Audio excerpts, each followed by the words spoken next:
सांगतायत की बांगलादेशमध्ये पूर्ण जगात हिंदू खतरेमध्ये आहेत आणि एकीकडे मोहन भागवत असं म्हणतायत की लोकसंख्या वाढवली पाहिजे हिंदूंची. जगातला किंवा देशातला हिंदू खतरे में म्हणजे संकटात आहे तो नरेंद्र मोदी, अमित शहा आणि एकंदरीत भारतीय जनता पक्षाच्या राजकीय स्वार्थामुळे. आणि त्याला सुप्रीम कोर्टानं फूस लावली चंद्रचूड यांनी. जस्टिस चंद्रचूड, काही घटनात्मक संस्था आणि या देशातली शांतता सुव्यवस्था भंग पावली. देशामध्ये निवडणुका जिंकण्यासाठी त्याने जी ठिणगी टाकली त्याचा परिणाम जगातल्या ज्या ज्या भागामध्ये हिंदू मोठ्या प्रमाणात आहेत त्यांच्यावर होतो आहे. नेपाळमध्ये सुद्धा हिंदूंवरती हल्ले झाले, कॅनडामध्ये हिंदूंवरती हल्ले झाले, बांगलादेशामध्ये हिंदूंची संपत्ती, हिंदूंची जीवितहानी सुरू आहे, पाकिस्तानमध्ये झालं. याला जबाबदार नरेंद्र मोदींची धोरणं, निवडणुका जिंकण्यासाठीची धोरणं. हिंदुस्थानामध्ये सातत्यानं दंगे घडवायचे, मुसलमानांना टार्गेट करायचं, प्रार्थनास्थळं खोदण्यासाठी प्रोत्साहन द्यायचं. याचा उलटा परिणाम इतर देशातल्या हिंदूंवर होतो आहे, लक्षात घ्या. आणि नरेंद्र मोदींमध्ये किंवा त्यांच्या सरकारमध्ये तेवढी ताकद नाही आहे, मजबूती नाही आहे की बांगलादेशमध्ये जाऊन हिंदूंवरील अत्याचार हल्ले थांबवावेत, कॅनडात जाऊन हिंदूंवरील हल्ले थांबवावेत किंवा अन्य देशात. इंदिरा गांधी 1971 साली जेव्हा बांगलादेश, पाकिस्तानमध्ये, पूर्व पाकिस्तानामध्ये हिंदूंवर हल्ले होत होते तेव्हा इंदिरा गांधींनी पाकिस्तानवर सरळ हल्ला केला, सैन्य घुसवलं आणि तिकडल्या बांगलादेशींचंही त्यांनी संरक्षण केलं आणि हिंदूंनाही संरक्षण दिलं आणि पाकिस्तानचे 2 तुकडे करून बांगलादेश निर्माण केला. तुमच्यात ती हिंमत आहे? काश्मीरी पंडित आपल्या देशामध्ये सुरक्षित नाही आहेत, मणिपूरमधला हिंदू सुरक्षित नाही आहे आणि तुम्ही हिंदूंच्या नावावर मतं मागता. एक आहे तो सेफ आहे, जावं बांगलादेशामध्ये आणि हिंदूंना आधार द्यावा. हे जे संघाचे प्रमुख नेते आहेत इथे बसून पत्रकं काढतायत हिंदूंच्या सुरक्षेविषयी, सांगा प्रधानमंत्री मोदींना धोरणात्मक निर्णय घ्या बांगलादेश संदर्भात.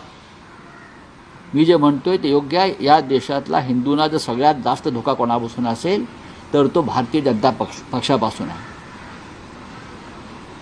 गोधरा कोणी केलं? साबरमती एक्सप्रेसला आग कोणी लावली? अशी अनेक प्रकरणं मला सांगता येते. कोणी काय केलं, कशासाठी केलं आणि त्याचे परिणाम आज देश भोगतो आहे.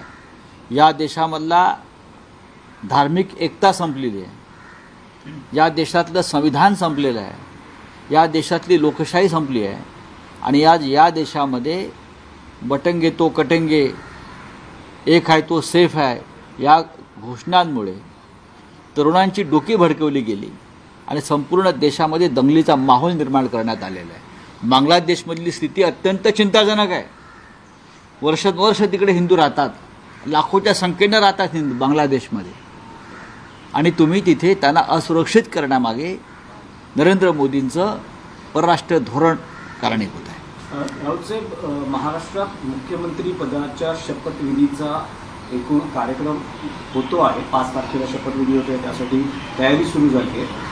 पण अजूनही गृहमंत्रीपद आणि अन्य मंत्री मला कळत नाही. भारतीय जनता पक्ष जगातला पहिला क्रमांकाचा पक्ष, नरेंद्र मोदींसारखा मजबूत नेता, अमित शहांसारखा मजबूत नेता, महाराष्ट्रात देवेंद्र फडणवीस वगैरे वगैरे वगैरे, एका गृहमंत्री पदावरून या महाराष्ट्र राज्याचं सरकार अधांतरी लटकून पडलेलं आहे. हे कसले मजबूत लोक आहेत? मग कोण आहेत समोर तुमच्या? तुमचं स्वतःचं बहुमत आहे. तुमच्याकडे बहुमताचा आकडा स्वतःच आहे. तुमच्याबरोबर अजित पवार आहेत 40 लोक घेऊन. शिंदे गटाचे लोक आहेत नाहीत मला माहीत नाहीत, भविष्यात काय करतील. पण बहुमत असतानाही 15 दिवस तुम्ही शपथ घेत नाही, राज्याला सरकार देत नाही, राजभवनामध्ये सत्ता स्थापनेचा दावा तुम्ही करायला तयार नाही अद्याप. तुमचे जे समर्थक आमदार आहेत त्यांची नावं तुम्ही द्यायला तयार नाही. राज्यपालाकडून तुम्ही सरकार स्थापनेचं निमंत्रण घेतलेलं नाही आणि तुम्ही मांडव घातला. काय प्रकार आहे? राजभवन तुम्ही चालवताय का? आणि हे एका गृहमंत्री पदावरून थांबलेलं नाही आहे, तुम्ही लक्षात घ्या. भारतीय जनता पक्षाने मनात आणलं तर हे समोरचे जे काय मागण्या करतायत ना, एका मिनिटात चिरडून टाकते. काय डरपोक लोक आहेत सगळे, ईडी CBIला घाबरून पळून गेलेले लोक आहेत ते. आणि जे निवडून आलेले आहेत ते का स्वबळावर निवडून आलेले नाही आहेत. ते कसे निवडून आले, कोणत्या माध्यमातून निवडून आले हे भाजपला माहिती आहे आणि त्यांनाही माहिती आहे. त्यांना जनमताचा पाठिंबा अजिबात नाही आहे, लक्षात घ्या. परत मी तुम्हाला सांगतो आहे. पण एका गृहमंत्री पदावरून हे सरकार लटकलेलं नाही. यामागे काही वेगळी कारणं आहेत का? तुमच्याकडे काय माहिती? तुमच्याकडे आमच्याकडली माहिती आम्ही देऊ ना, पण फक्त एक गृहमंत्री पद हा वादाचा विषय सरकार स्थापनेमधला असू शकत नाही. अनेक राज्यामध्ये भारतीय जनता पक्षानं सरकारं बनवलेली आहेत, आपल्या मित्रांबरोबर बनवली आहेत, स्वतंत्रपणे बनवली आहेत. प्रस्थापित मुख्यमंत्र्यांना डावलून नवीन लोक आणलेले आहेत. त्याच्यामुळे शिंदे कोण हा प्रश्न लोकांपुढे पडलेला आहे ना, की वेगळा काही आहे का, की फडणवीसांच्या जागी वेगळं कोणी आणलं जाते का, त्यासाठी थांबलंय का? तर या सगळ्या गोष्टीचा उलगडा उद्यापर्यंत व्हायला पाहिजे, नाहीतर आम्ही जे पुस्तक आमचं बंद आहे ते उघडू. नाही, पण राऊतसाहेब तुम्हाला काय वाटतं की शिंदे शिवसेनेला गृहमंत्रीपद का हवं? शिंदे सेनेला गृहमंत्रीपद यासाठी हवं आहे की त्यांना पोलिसांचे सलाम हवेत. पोलीस यंत्रणा वापरून त्यांनी अनेकांवरती खोटे गुन्हे दाखल केले, दहशत निर्माण केली, निवडणुका लढण्याचा प्रयत्न केला. ही यंत्रणा त्यांच्या हातात पाहिजे आणि भविष्यामध्ये याच यंत्रणेचा वापर करून ते भारतीय जनता पक्षाच्या अंगावर सुद्धा जाऊ शकतात. ही त्यांची वृत्ती आहे आणि विकृतीसुद्धा आहे. दुसऱ्या क्रमांकाचं खातं हे गृह खातं आहे, पण मुख्यमंत्री गृह खातं आपल्याजवळ ठेवतो, देवेंद्रजींनी ठेवलेलं आहे. कारण जेव्हा जेव्हा आम्ही त्यांच्याशी पूर्वी चर्चा करायचो तेव्हा ते सांगायचे की उद्धव ठाकरेंनी गृह खातं दुसऱ्या पक्षाला द्यायची चूक करू नये, आमचं तेच म्हणणं होतं. आणि गृह खातं विधानसभेचं अध्यक्षपद त्या काळात जे संवेदनशील विषय होते त्यांच्यामुळे आमचं सरकार पडलं, नाही तर पडलं नसतं. कसले डोके असतील तर डोकेदुखी होईल ना. फक्त निवडून येणं म्हणजे डोकी नाहीत ना, ती डोकी मोजायला ठीक आहे, पण डोक्यात काहीतरी हवं. बोलिये. आणखी एक विधान आहे. काल रावसाहेब दानवे असं म्हणाले होते की जर उद्धव ठाकरे आमच्यासोबत असते तर आम्हाला आणखी जागा मिळाल्या. बघा, रावसाहेब दानवे किंवा भारतीय जनता पक्ष कधी कोणत्या विषयावरती उड्या मारतील ते सांगता येत नाही. तुमच्याबरोबर होतो तेव्हा आम्ही तुम्हाला नकोसे झालो, तेव्हा तुम्ही जाऊन अमित शहाना सांगितलं नाहीत ना की जो शब्द दिलाय तो पाळा, उद्धव ठाकरे आणि शिवसेना आपल्याला गरजेची आहे. तेव्हा तुमची तोंड का शिवली होती का? आता तुम्ही जे आम्हाला द्यायला जो शब्द होता तसंच तसं तुम्ही एकनाथ शिंदेला दिलं, आताही द्यायचा प्रयत्न करताय. पण तुम्हाला बाळासाहेब ठाकरे नको होते, तुम्हाला बाळासाहेब ठाकरेंचं नाव नको होतं, तुम्हाला खरे ठाकरे नको होते, तुम्हाला मातोश्री नको होती. तुम्हाला महाराष्ट्राच्या राजकारणातून बाळासाहेब ठाकरे, हिंदू हृदय सम्राट उद्धव ठाकरे आणि त्यांची खरी शिवसेना यांना जमीनदोस्त करण्याचं तुमचं स्वप्न होतं. आता तुम्हाला हळूहळू कळेल खरं काय आणि खोटं काय. पण रावसाहेब ज्या पद्धतीने एकनाथ शिंदे यांनी आता मुख्यमंत्री पदाबाबत जी लवचिकता दाखवली तशी जर 2019 साली उद्धव ठाकरेंनी दाखवली, तुमच्याकडे चुकीची माहिती आहे. तुम्ही राजकीय अभ्यासात कमी पडताय. एकनाथ शिंदेला मुख्यमंत्रीपद दिलं होतं, हे आताचं म्हणत नाही. 2.5 वर्षाचं मुख्यमंत्रीपद एकनाथ शिंदे यांनी भोगलेलं आहे. तेव्हा जर ते मूळ शिवसेनेला दिला असतं तर ही वेळ आली नसती. बरं का, तुम्ही आताचं बोलू नका, तुम्ही 3 वर्षापूर्वीचं बोला. आता एक निवडणूक होऊन गेलेली आहे आणि एकनाथ शिंदे यांना म्हणजे डुप्लिकेट शिवसेनेला जो भारतीय जनता पक्ष मुख्यमंत्रीपद देऊ शकतो ते उद्धव ठाकरे यांच्या नेतृत्वाखालील शिवसेनेला द्यायला तयार नव्हतं, कारण त्यांना मूळ शिवसेना नष्ट करून या राज्यामध्ये डुप्लिकेट शिवसेना उभी करायची होती. गुलाबराव म्हणतात की 20 आमदारांपैकी 10 आमदार आमच्या संपर्कात आहेत, असं कोण म्हणताय? गुलाबराव पाटील म्हणतात आता त्यांचे संपर्क वाढले आहेत. गुलाबराव पाटलाने म्हणतो मी गुलाबराव पाटलांना की तुम्ही थोडे दिवस थांबा, तुमचा पक्ष शिल्लक राहतोय का आणि भाजपा शिल्लक ठेवतोय का हे तुम्हाला कळेल. आता आमच्याकडे जे राहिलेले आहेत हे कडवट निष्ठावंत आहेत. तुमच्यासारखा जो गाळ होता, पालापाचोळा होता बेईमानांचा, तो उडून गेला. फुंकर मारली ईडी CBIने आणि त्या फुंकरेबरोबर तुमच्यासारखे लोक उडून गेले. आता जो उरलेला आहे तो भक्कम असा निष्ठावंतांचा आमचा मेळा आहे. बोला, आप बोलिए. बांग्लादेश में जिस तरीके से हिंदुओं पर अत्याचार हो रही है उस पर एक्शन न लेते हुए दूसरे मुद्दों पर जो है एक्शन लिया जा रहा है. इसी बीच मोहन भागवत ने एक बयान दिया है कि पॉपुलेशन, मोहन भागवत जी को देश के पॉपुलेशन के बारे में बहुत चिंता हो रही है. आज हमारी देश की पॉपुलेशन लगभग 150 करोड़ हो गई. और कितनी पॉपुलेशन बढ़ाना चाहते हैं सरसंघ चालक, और कितनी पॉपुलेशन बढ़ाना चाहते हैं आप बताइए.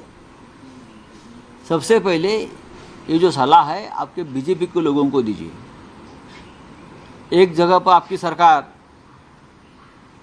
कॉमन सिविल कोड लाना चाहती है, कुटुंब कल्याण कुटुंब नियोजन की योजना चलाती है, मुसलमानों के बारे में 2 या 3 या जो बात करते हैं ना, ये उस बारे में बात करते हैं. और बीजेपी की जो पेरेंट बॉडी है, RSS कहते हैं कि बच्चे बढ़ाओ. ये दोगली नीति है. कौन खतरे में है? हमारा देश खतरे में नहीं है, आप खतरे में, आप सब लोग खतरे में है. 150 करोड़ पॉपुलेशन होने के बावजूद आप लोग बोलते हैं कि पॉपुलेशन बढ़ाए. रोजगार है आपके पास, रहने को घर है आपके पास, आपकी सरकार दे रही है, नौकरी दे रही है, किसानों को दाम दे रही है, एजुकेशन फ्री है क्या, महिलाओं की सुरक्षा हो रही है क्या? उस बारे में सरसंघ चालक क्यों नहीं बात करते? बच्चे बढ़ाओ, ये खतरे में, वो खतरे में. देखो, हमें सरसंघ चालक के बारे में हम हमेशा अपना एक आदर व्यक्त करते हैं कि ठीक है, बुजुर्ग आदमी है, अपनी विचारधारा है, हम मानते. लेकिन नरेंद्र मोदी जी को बताइए, बांग्लादेश में हिंदू खतरे में है, म्यांमार में हिंदू खतरे में है, नेपाल में हिंदू खतरे में है, कनाडा में हिंदू खतरे में है, और हिंदुस्तान के बहुत जगह पर अगर हिंदू खतरे में है, वो नरेंद्र मोदी जी की जो पॉलिसी है इस देश में जो चल रही है उसके वजह से पूरे विश्व का हिंदू खतरे में आया है. बांग्लादेश में हिंदुओं के मंदिर, हिंदू की प्रॉपर्टी, उनकी जान माल की रक्षा मोदी नहीं कर पा रहे हैं. जो हमारी नेबरिंग कंट्री है, सबके साथ हमारे रिश्ते बिगड़ चुके हैं.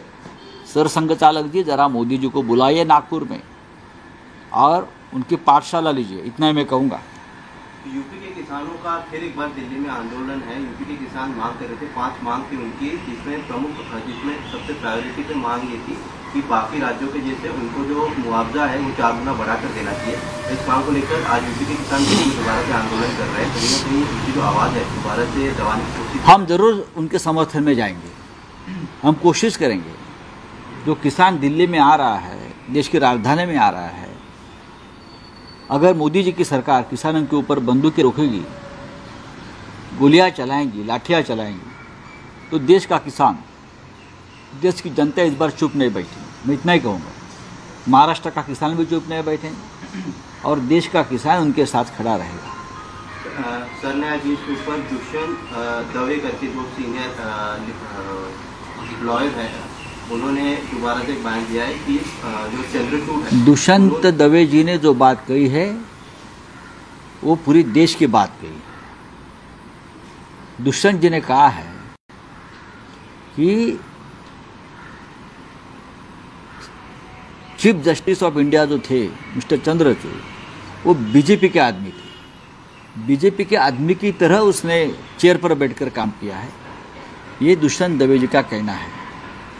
और हम जिस तरह से महाराष्ट्र के बारे में एक संविधान के खिलाफ एक सरकार बनी और चलाई गई, वो सुप्रीम कोर्ट के प्रोटेक्शन में चली, तो मुझे लगता है ये भारतीय जनता पार्टी की पॉलिसी थी और सरन्यायाधीश होते हुए चंद्रचूड़ साहब ने ये पॉलिसी को आगे बढ़ाया। Thank you. दाढीला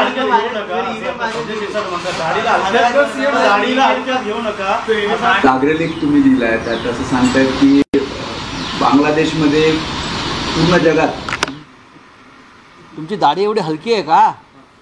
मग मी त्यांना ते रेझर पाठवतो, मी सांगतो आमच्या शिवसेना भवनातल्या लोकांना की चांगले एक रेझर पाठवा, त्यांना दाढी करायची आहे म्हणून।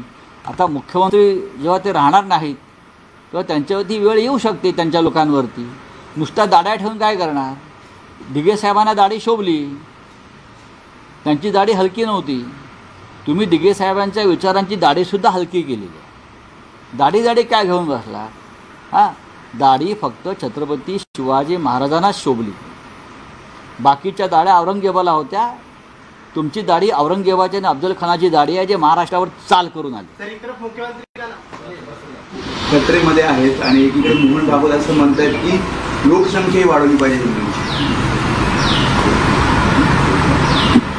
जगातला किंवा देशातला हिंदू खतरे में म्हणजे संकटात आहे, तो नरेंद्र मोदी, अमित शहा आणि एकंदरीत भारतीय जनता पक्षाच्या राजकीय स्वार्थामुळे।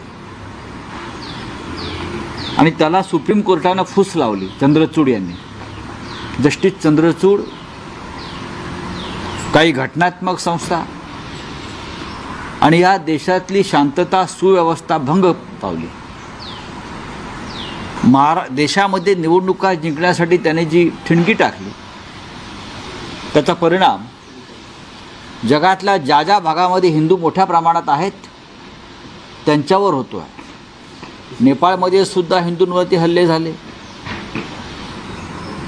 कॅनडामध्ये हिंदूंवरती हल्ले झाले, बांगलादेशामध्ये हिंदूंची संपत्ती, हिंदूंची जीवितहानी सुरू आहे, पाकिस्तानमध्ये झालं। याला जबाबदार नरेंद्र मोदींची धोरणं, निवडणुका जिंकण्यासाठीची धोरणं। हिंदुस्थानामध्ये सातत्यानं दंगे घडवायचे, मुसलमानांना टार्गेट करायचं, प्रार्थनास्थळं खोदण्यासाठी प्रोत्साहन द्यायचं। याचा उलटा परिणाम इतर देशातल्या हिंदूंवर होतोय, लक्षात घ्या। आणि नरेंद्र मोदींमध्ये किंवा त्यांच्या सरकारमध्ये तेवढी ताकद नाही आहे, मजबूती नाही आहे की बांगलादेशमध्ये जाऊन हिंदूंवरील अत्याचार हल्ले थांबवावेत, कॅनडात जाऊन हिंदूंवरील हल्ले थांबवावेत किंवा अन्य देशात। इंदिरा गांधी 1971 साली जेव्हा बांगलादेश, पाकिस्तानमध्ये, पूर्व पाकिस्तानामध्ये हिंदूंवर हल्ले होत होते, तेव्हा इंदिरा गांधींनी पाकिस्तानवर सरळ हल्ला केला, सैन्य घुसवलं आणि तिकडल्या बांगलादेशींचंही त्यांनी संरक्षण केलं आणि हिंदूंनाही संरक्षण दिलं आणि पाकिस्तानचे 2 तुकडे करून बांगलादेश निर्माण केला। तुमच्यात ती हिंमत आहे? काश्मीरी पंडित आपल्या देशामध्ये सुरक्षित नाही आहेत, मणिपूरमधला हिंदू सुरक्षित नाही आहे आणि तुम्ही हिंदूंच्या नावावर मतं मागता। एक आहे तो सेफ आहे, जाओ बांगलादेशामध्ये आणि हिंदूंना आधार द्यावा। हे जे संघाचे प्रमुख नेते आहेत इथे बसून पत्रकं काढतायत हिंदूंच्या सुरक्षेविषयी, सांगा प्रधानमंत्री मोदींना, धोरणात्मक निर्णय घ्या बांगलादेश संदर्भात। मी जे म्हणतोय ते योग्य आहे। या देशातला हिंदूंना जर सगळ्यात जास्त धोका कोणापासून असेल तर तो भारतीय जनता पक्षापासून आहे। गोधरा कोणी केलं? साबरमती एक्सप्रेसला आग कोणी लावली? अशी अनेक प्रकरणं मला सांगता येतील। कोणी काय केलं, कशासाठी केलं आणि त्याचे परिणाम आज देश भोगतो आहे। या देशामधला धार्मिक एकता संपलेली आहे, या देशातलं संविधान संपलेलं आहे, या देशातली लोकशाही संपली आहे आणि आज या देशामध्ये बटंगे तो कटेंगे एक आहे तो सेफ आहे या घोषणांमुळे तरुणांची डोकी भडकवली गेली आणि संपूर्ण देशामध्ये दंगलीचा माहोल निर्माण करण्यात आलेला आहे. बांगलादेशमधली स्थिती अत्यंत चिंताजनक आहे. वर्षानुवर्ष तिकडे हिंदू राहतात, लाखोच्या संख्येनं राहतात हिंदू बांगलादेशमध्ये, आणि तुम्ही तिथे त्यांना असुरक्षित करण्यामागे नरेंद्र मोदींचं परराष्ट्र धोरण कारणीभूत आहे. राऊतसाहेब, महाराष्ट्रात मुख्यमंत्री पदाच्या शपथविधीचा एकूण कार्यक्रम होतो आहे. 5 तारखेला शपथविधी होतोय, त्यासाठी तयारी सुरू झाली आहे. पण अजूनही गृहमंत्रीपद आणि अन्य मंत्री मला एक कळत नाही, भारतीय जनता पक्ष जगातला पहिला क्रमांकाचा पक्ष, नरेंद्र मोदींसारखा मजबूत नेता, अमित शहांसारखा मजबूत नेता महाराष्ट्रात, देवेंद्र फडणवीस वगैरे वगैरे वगैरे, एका गृहमंत्री पदावरून या महाराष्ट्र राज्याचं सरकार अधांतरी लटकून पडलेलं आहे. हे कसले मजबूत लोक आहेत? मग कोण आहेत समोर तुमच्या? तुमचं स्वतःचं बहुमत आहे, तुमच्याकडे बहुमताचा आकडा स्वतःच आहे. तुमच्याबरोबर अजित पवार आहेत 40 लोक घेऊन. शिंदे गटाचे लोक आहेत नाहीत मला माहीत नाहीत, भविष्यात काय करतील. पण बहुमत असतानाही 15 दिवस तुम्ही शपथ घेत नाही, राज्याला सरकार देत नाही, राजभवनामध्ये सत्ता स्थापनेचा दावा तुम्ही करायला तयार नाही अद्याप. तुमचे जे समर्थक आमदार आहेत त्यांची नावं तुम्ही द्यायला तयार नाही. राज्यपालाकडून तुम्ही सरकार स्थापनेचं निमंत्रण घेतलेलं नाही आणि तुम्ही मांडव घातला. काय प्रकार आहे? राजभवन तुम्ही चालवताय का? आणि हे एका गृहमंत्री पदावरून थांबलेलं नाही आहे, तुम्ही लक्षात घ्या. भारतीय जनता पक्षाने मनात आणलं तर हे समोरचे जे काय मागण्या करतायत ना, एका मिनिटात चिरडून टाकते. काय डरपोक लोक आहेत सगळे, ईडी सीबीआयला घाबरून पळून गेलेले लोक आहेत. आणि जे निवडून आलेले आहेत ते एका स्वबळावर निवडून आलेले नाही आहेत. ते कसे निवडून आले, कोणत्या माध्यमातून निवडून आले हे भाजपला माहिती आहे आणि त्यांनाही माहिती आहे. त्यांना जनमताचा पाठिंबा अजिबात नाही आहे, लक्षात घ्या. परत मी तुम्हाला सांगतो आहे. पण एका गृहमंत्री पदावरून हे सरकार लटकलेलं नाही. यामागे काही वेगळी कारणं आहेत का? तुमच्याकडे काय माहिती? आमच्याकडली माहिती आम्ही देऊ ना, पण फक्त एक गृहमंत्री पद हा वादाचा विषय सरकार स्थापनेमधला असू शकत नाही.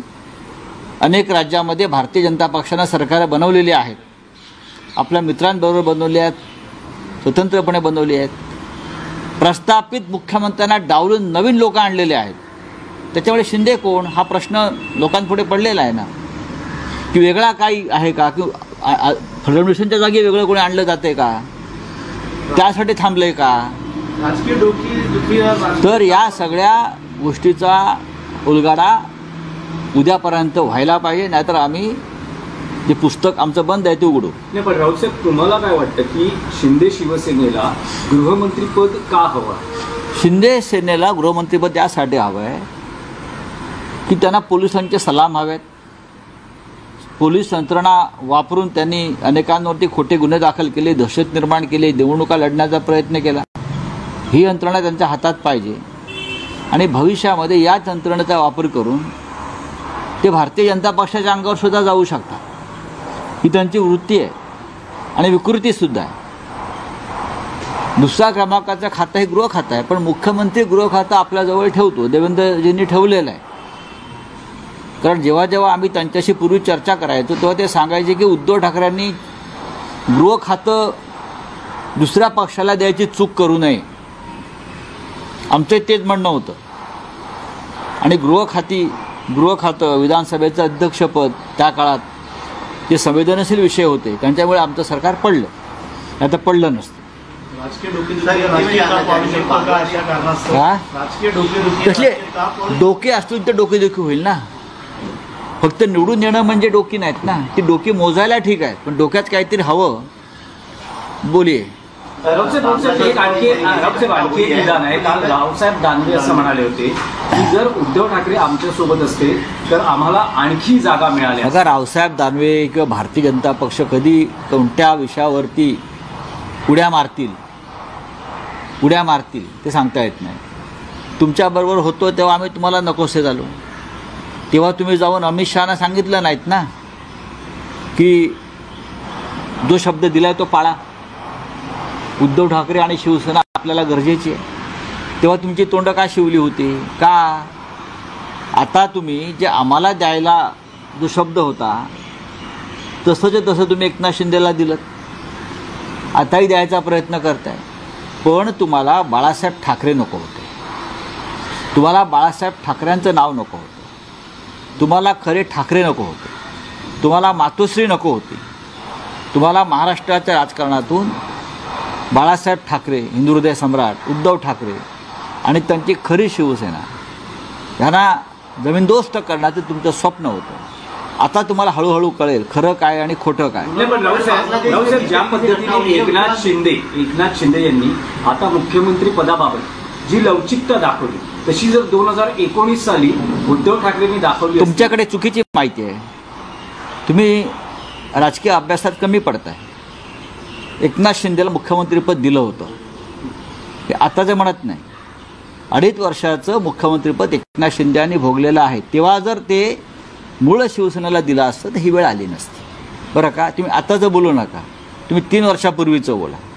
आता एक निवडणूक होऊन गेलेली आहे आणि एकनाथ शिंदे यांना म्हणजे डुप्लिकेट शिवसेनेला जो भारतीय जनता पक्ष मुख्यमंत्रीपद देऊ शकतो ते उद्धव ठाकरे यांच्या नेतृत्वाखालील शिवसेनेला द्यायला तयार नव्हतं. कारण त्यांना मूळ शिवसेना नष्ट करून या राज्यामध्ये डुप्लिकेट शिवसेना उभी करायची होती. गुलाबराव पाटील म्हणतात की 20 आमदारांपैकी 10 आमदार आमच्या संपर्कात आहेत, असं कोण म्हणताय? गुलाबराव पाटील म्हणतात आता त्यांचे संपर्क वाढले आहेत. गुलाबराव पाटलाने म्हणतो मी गुलाबराव पाटलांना की तुम्ही थोडे दिवस थांबा, तुमचा पक्ष शिल्लक राहतोय का आणि भाजपा शिल्लक ठेवतोय का हे तुम्हाला कळेल. आता आमच्याकडे जे राहिलेले आहेत हे कडवट निष्ठावंत आहेत. तुमच्यासारखा जो गाळ होता, पालापाचोळा होता बेईमानांचा, तो उडून गेला. फुंकर मारली ईडी CBIने आणि त्या फुंकरेबरोबर तुमच्यासारखे लोक उडून गेले. आता जो उरलेला आहे तो भक्कम असा निष्ठावंतांचा आमचा मेळा आहे. बोला, आप बोलिए. बांग्लादेश में जिस तरीके से हिंदुओं पर अत्याचार हो रही है उस पर एक्शन न लेते हुए दूसरों मुद्दों पर जो है एक्शन लिया जा रहा है. इसी बीच मोहन भागवत ने एक बयान दिया है कि पॉपुलेशन, मोहन भागवत जी को देश के पॉपुलेशन के बारे में बहुत चिंता हो रही है. आज हमारी देश की पॉपुलेशन लगभग 150 करोड़ हो गई. और कितनी पॉपुलेशन बढ़ाना चाहते हैं सरसंघ चालक, और कितनी पॉपुलेशन बढ़ाना चाहते हैं आप बताइए. सबसे पहले ये जो सलाह है आपके बीजेपी के लोगों को दीजिए. एक जगह पर आपकी सरकार कॉमन सिविल कोड लाना चाहती है, कुटुंब कल्याण कुटुंब नियोजन की योजना चलाती है, मुसलमानों के बारे में 2 या 3 या जो बात करते हैं ना ये उस बारे में बात करते हैं. और बीजेपी की जो पेरेंट बॉडी है, RSS कहती है कि बच्चे बढ़ाओ. ये दोगली नीति है. कौन खतरे में है? हमारा देश खतरे में नहीं है, आप खतरे में, आप सब लोग खतरे में है. 150 करोड़ पॉपुलेशन होने के बावजूद आप लोग बोलते हैं कि पॉपुलेशन बढ़ाए. रोजगार है आपके पास, रहने को घर है आपके पास, आपकी सरकार दे रही है, नौकरी दे रही है, किसानों को दाम दे रही है, एजुकेशन फ्री है क्या, महिलाओं की सुरक्षा हो रही है क्या? उस बारे में सरसंघ चालक क्यों नहीं बात करते? बच्चे बढ़ाओ, ये खतरे में, वो खतरे में. देखो, हमें सरसंघ चालक के बारे में हम हमेशा अपना एक आदर व्यक्त करते हैं कि ठीक है, बुजुर्ग आदमी है, अपनी विचारधारा है, हम मानते. लेकिन नरेंद्र मोदी जी को बताइए, बांग्लादेश में हिंदू खतरे में है, म्यांमार में हिंदू खतरे में है, नेपाल में हिंदू खतरे में है, कनाडा में हिंदू खतरे में है. और हिंदुस्तान के बहुत जगह पर अगर हिंदू खतरे में है, वो नरेंद्र मोदी जी की जो पॉलिसी है इस देश में जो चल रही है उसके वजह से पूरे विश्व का हिंदू खतरे में आया है. बांग्लादेश में हिंदुओं के मंदिर, हिंदू की प्रॉपर्टी, उनकी जान माल की रक्षा मोदी नहीं कर पा रहे हैं. जो हमारी नेबरिंग कंट्री है सबके साथ हमारे रिश्ते बिगड़ चुके हैं. सरसंघ चालक जी, ज़रा मोदी जी को बुलाइए नागपुर में और उनकी पाठशाला लीजिए, इतना ही मैं कहूँगा. यूपी के किसानों का फिर एक बार दिल्ली में आंदोलन है। यूपी के किसान मांग कर रहे थे, 5 मांग थी उनकी, जिसमें सबसे प्रायोरिटी पे मांग ये थी कि बाकी राज्यों के जैसे उनको जो मुआवजा है वो 4 गुना बढ़ाकर देना चाहिए। इस मांग को लेकर आज यूपी के किसान दोबारा से आंदोलन कर रहे हैं। कहीं ना कहीं उनकी जो आवाज़ है दोबारा से दबाने की कोशिश। हम ज़रूर उनके समर्थन में जाएंगे, हम कोशिश करेंगे। जो किसान दिल्ली में आ रहा है, देश की राजधानी में आ रहा है, अगर मोदी जी की सरकार किसानों के ऊपर बंदूकें रोकेगी, गोलियां चलाएंगी, लाठियां चलाएंगी, तो देश का किसान, देश की जनता इस बार चुप नहीं बैठी। मैं इतना ही कहूँगा, महाराष्ट्र का किसान भी चुप नहीं बैठे और देश का किसान उनके साथ खड़ा रहेगा। सर न्यायाधीश के ऊपर दुष्यंत दवे करके जो सीनियर लॉयर है, उन्होंने दोबारा से बयान दिया है कि जो चंद्रचूड़ है, दुष्यंत दवे जी ने जो बात कही है वो पूरी देश की बात कही। दुष्यंत जी ने कहा है कि चीफ जस्टिस ऑफ इंडिया जो थे मिस्टर चंद्रचूड़, वो बीजेपी के आदमी थे। बीजेपी के आदमी की तरह उसने चेयर पर बैठकर काम किया है, ये दुष्यंत दवे जी का कहना है। और हम जिस तरह से महाराष्ट्र के बारे में एक संविधान के खिलाफ एक सरकार बनी और चलाई गई, वो सुप्रीम कोर्ट के प्रोटेक्शन में चली, तो मुझे लगता है ये भारतीय जनता पार्टी की पॉलिसी थी और सर न्यायाधीश होते हुए चंद्रचूड़ साहब ने ये पॉलिसी को आगे बढ़ाया। Thank you. नागरिक तुम्ही दिलाय, त्यात असं सांगतायत की बांगलादेशमध्ये पूर्ण जगात हिंदू खतरेमध्ये आहेत आणि एकीकडे मोहन भागवत असं म्हणतायत की लोकसंख्या वाढवली पाहिजे हिंदूंची। जगातला किंवा देशातला हिंदू खतरे में म्हणजे संकटात आहे, तो नरेंद्र मोदी, अमित शहा आणि एकंदरीत भारतीय जनता पक्षाच्या राजकीय स्वार्थामुळे, आणि त्याला सुप्रीम कोर्टानं फूस लावली चंद्रचूड यांनी। जस्टिस चंद्रचूड, काही घटनात्मक संस्था आणि या देशातली शांतता सुव्यवस्था भंग पावली। देशामध्ये निवडणुका जिंकण्यासाठी त्याने जी ठिणगी टाकली, त्याचा परिणाम जगातल्या ज्या ज्या भागामध्ये हिंदू मोठ्या प्रमाणात आहेत त्यांच्यावर होतो आहे। नेपाळमध्ये सुद्धा हिंदूंवरती हल्ले झाले, कॅनडामध्ये हिंदूंवरती हल्ले झाले, बांगलादेशामध्ये हिंदूंची संपत्ती, हिंदूंची जीवितहानी सुरू आहे, पाकिस्तानमध्ये झालं। याला जबाबदार नरेंद्र मोदींची धोरणं, निवडणुका जिंकण्यासाठीची धोरणं, हिंदुस्थानामध्ये सातत्यानं दंगे घडवायचे, मुसलमानांना टार्गेट करायचं, प्रार्थनास्थळं खोदण्यासाठी प्रोत्साहन द्यायचं। याचा उलटा परिणाम इतर देशातल्या हिंदूंवर होतो, लक्षात घ्या। आणि नरेंद्र मोदींमध्ये किंवा त्यांच्या सरकारमध्ये तेवढी ताकद नाही आहे, मजबूती नाही आहे की बांगलादेशमध्ये जाऊन हिंदूंवरील अत्याचार हल्ले थांबवावेत, कॅनडात जाऊन हिंदूंवरील हल्ले थांबवावेत किंवा अन्य देशात। इंदिरा गांधी 1971 साली जेव्हा बांगलादेश, पाकिस्तानमध्ये, पूर्व पाकिस्तानामध्ये हिंदूंवर हल्ले होत होते, तेव्हा इंदिरा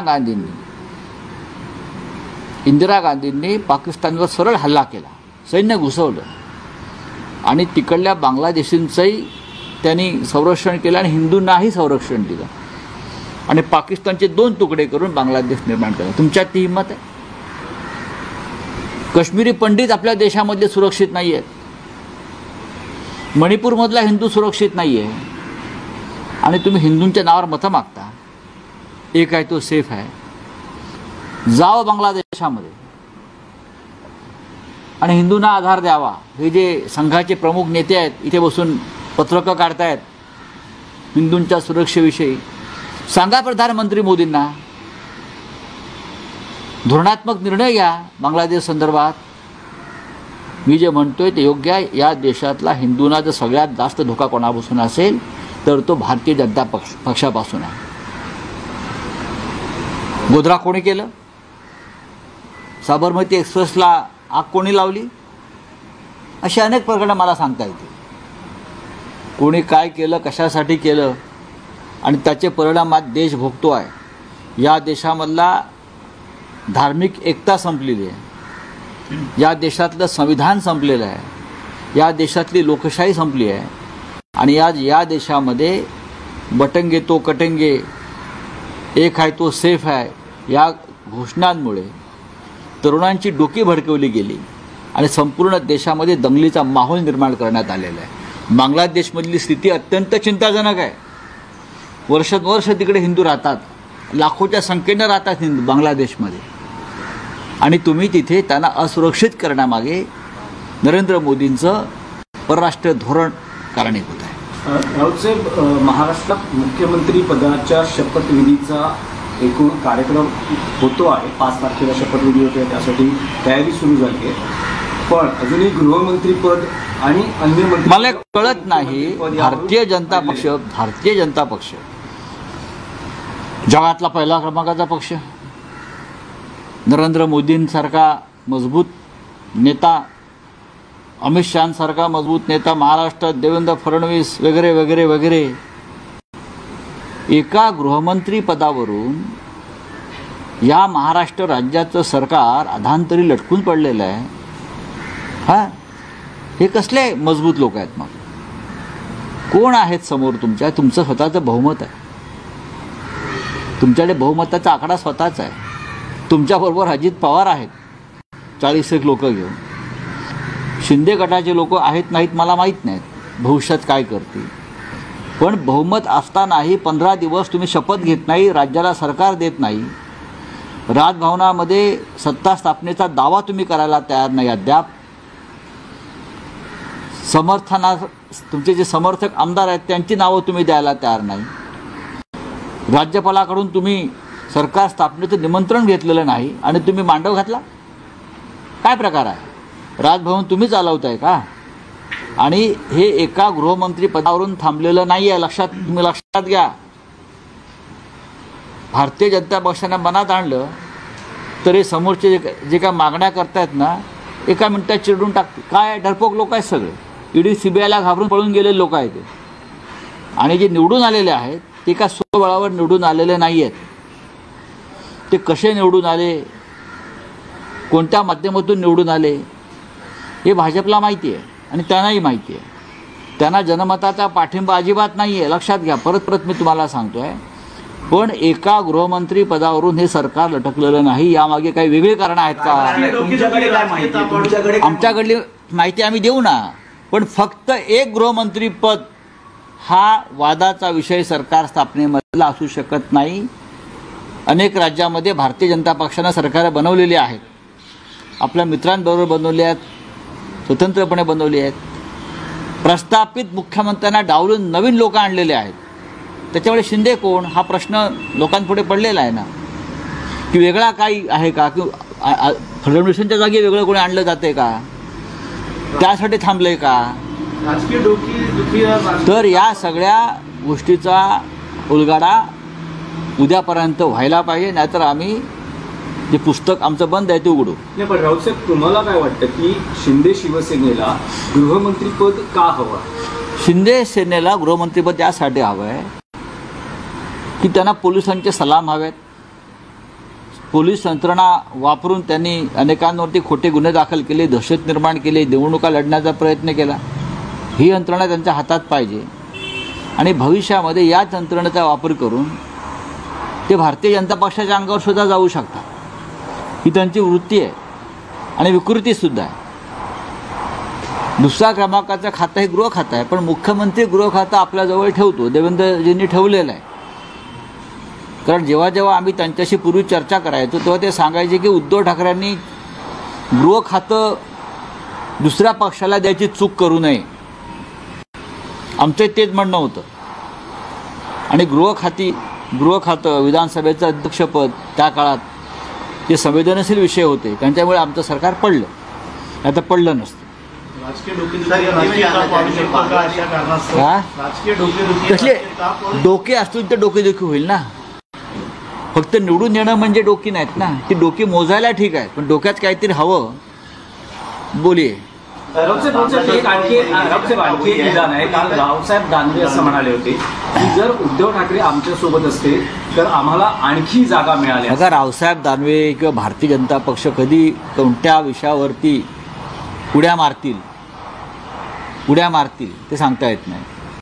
तुमच्याबरोबर होतो तेव्हा आम्ही तुम्हाला नकोसे झालो, तेव्हा तुम्ही जाऊन अमित शहाना सांगितलं नाहीत ना की जो शब्द दिलाय तो पाळा, उद्धव ठाकरे आणि शिवसेना आपल्याला गरजेची आहे. तेव्हा तुमची तोंड का शिवली होती का? आता तुम्ही जे आम्हाला द्यायला जो शब्द होता तसंच तसं तुम्ही एकनाथ शिंदेला दिलं, आताही द्यायचा प्रयत्न करताय.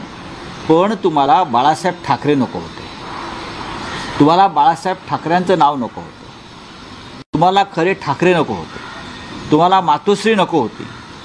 तुम्हाला महाराष्ट्राच्या राजकारणातून बाळासाहेब ठाकरे, हिंदू हृदय सम्राट उद्धव ठाकरे आणि त्यांची खरी शिवसेना यांना जमीनदोस्त करण्याचं तुमचं स्वप्न होतं.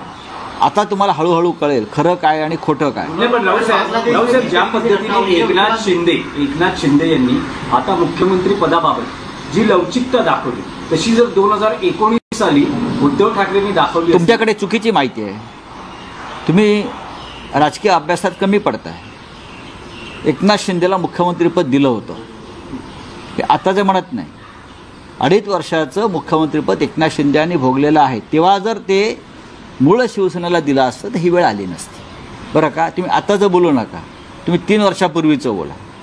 आता एक निवडणूक होऊन गेलेली आहे आणि एकनाथ शिंदे यांना म्हणजे डुप्लिकेट शिवसेनेला जो भारतीय जनता पक्ष मुख्यमंत्रीपद देऊ शकतो ते उद्धव ठाकरे यांच्या नेतृत्वाखालील शिवसेनेला द्यायला तयार नव्हतं, कारण त्यांना मूळ शिवसेना नष्ट करून या राज्यामध्ये डुप्लिकेट शिवसेना उभी करायची होती. म्हणतात की 20 आमदारांपैकी 10 आमदार आमच्या संपर्कात आहेत असं कोण म्हणताय? गुलाबराव पाटील म्हणतात आता त्यांचे संपर्क वाढले.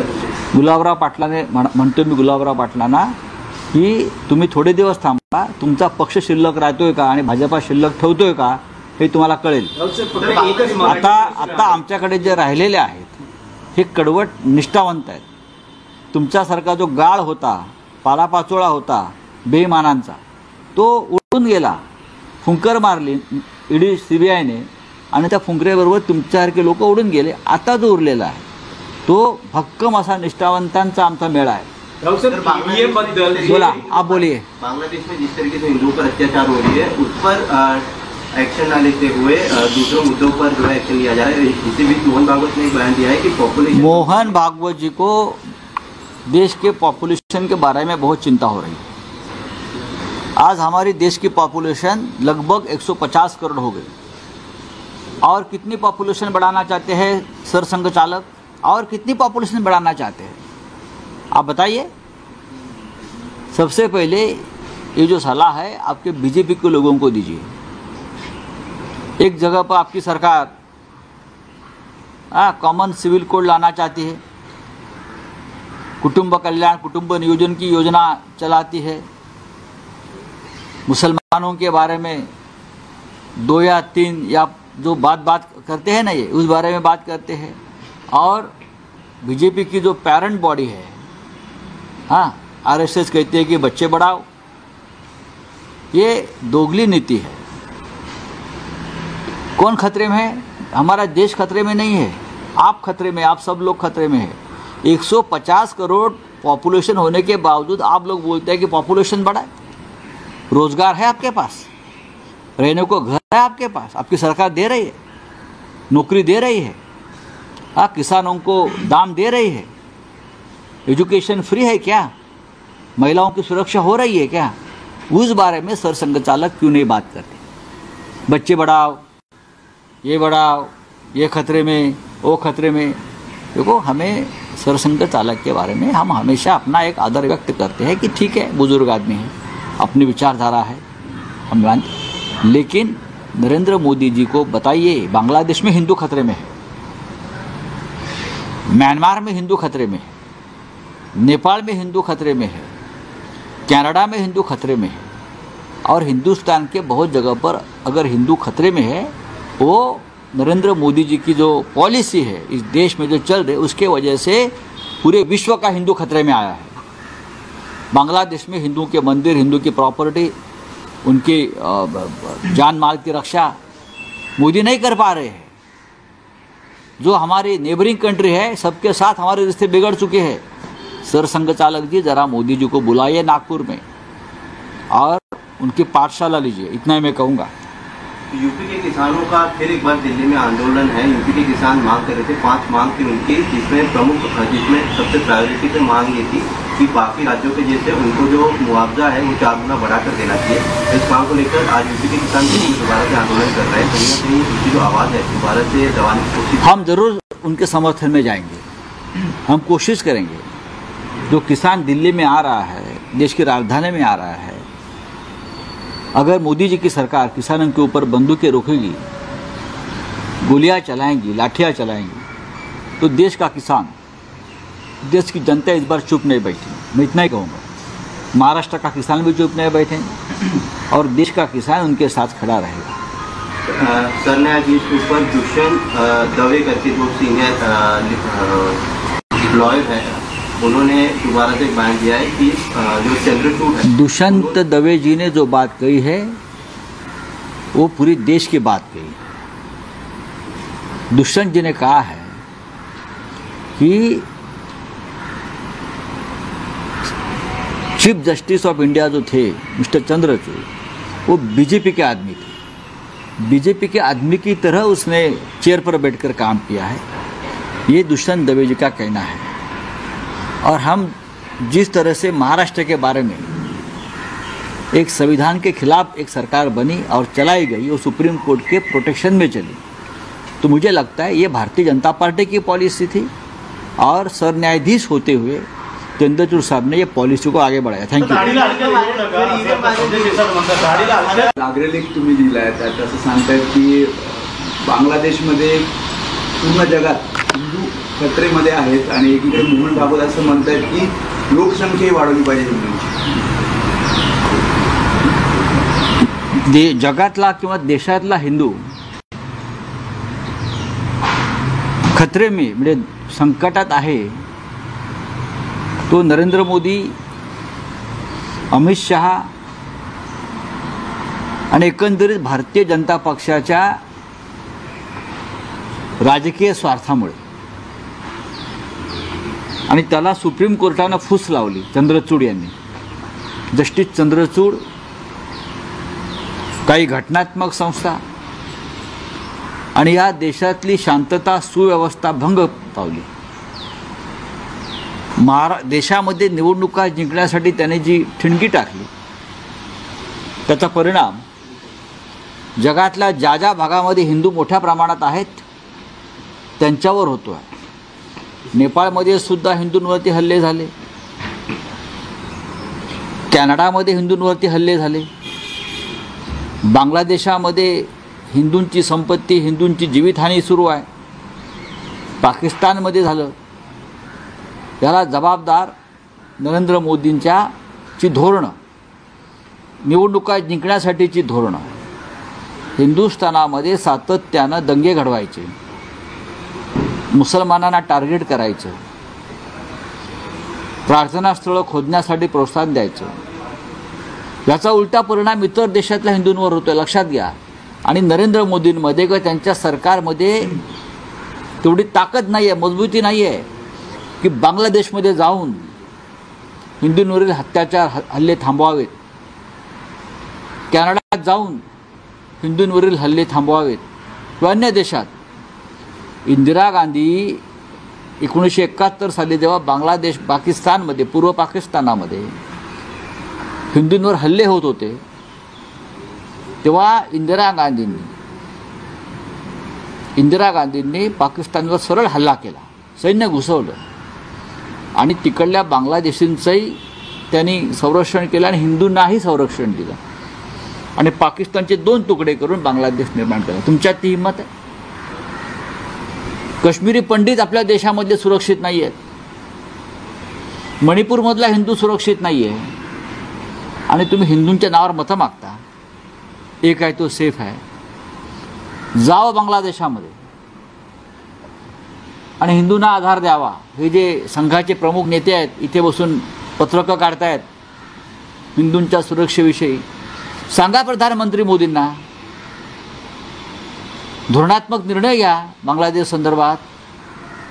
मी जे म्हणतोय ते योग्य आहे. या देशातला हिंदूंना जर सगळ्यात जास्त धोका कोणापासून असेल तर तो भारतीय जनता पक्षापासून आहे. गोधरा कोणी केलं? साबरमती एक्सप्रेसला आग कोणी लावली? अशी अनेक प्रकरणं मला सांगता येते.